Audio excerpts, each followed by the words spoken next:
वायू प्रदूषणामुळे होणारे श्वसनाचे आजार टाळण्यासाठी 5 महत्त्वाचे उपाय सांगणार आहे. काउंटडाऊन करूया. नंबर 5, आहार आणि पाणी. आहारामध्ये व्हिटॅमिन सी जे संत्र लिंबूमध्ये असतंय, व्हिटॅमिन ई जे बदाम आणि सूर्यफुलाच्या बियांमध्ये असतंय, ओमेगा 3 फॅटी ॲसिड्स जे मासे आणि अक्रोडमध्ये असते. यामुळं रोगप्रतिकारशक्ती वाढते. सोबत पुरेसं पाणी पिणं सुद्धा महत्त्वाचं आहे. पाणी पिल्यामुळं श्वसन मार्गातले टॉक्सिन्स बाहेर टाकायला मदत होते. नंबर 4, व्यायामाची वेळ बदला. तुमच्या शहराचा एअर क्वालिटी इंडेक्स चेक करा.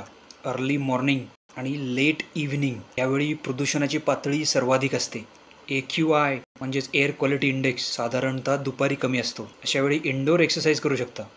जास्त AQI असताना इंटेन्स आउटडोअर वर्कआउट टाळा. नंबर 3, योग्य प्रकारचा मास्क. तुमच्या शहरामध्ये खूप जास्त जर प्रदूषण असेल तर N95 किंवा N99 मास्क वापरा. N95 मास्क हा फाईन पोल्युशन पार्टिकल्सला फिल्टर आउट करण्यासाठी इफेक्टिव्ह आहे. साधा कापडी मास्क किंवा रुमाल हवेतील अतिसूक्ष्म कणांना अडवू शकत नाही. नंबर 2, बाहेर जाण्यापूर्वी AQI तपासा. गुगलवरती AQI तपासू शकता. AQI खूप खराब असेल किंवा गंभीर श्रेणीमध्ये असेल तर आउटडोअर ॲक्टिव्हिटीज टाळा किंवा शक्य तितक्या कमी करा.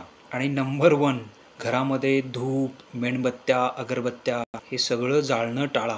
कारण की हे हवेमध्ये सूक्ष्म कण सोडतात आणि गरज वाटल्यास एअर प्युरिफायरचा जरूर वापर करा. विशेषतः HEPA फिल्टर असलेला HEPA फिल्टर. आणि एअर क्वालिटी इंडेक्स खूप खराब असेल तर दारं आणि खिडक्या बंद ठेवा.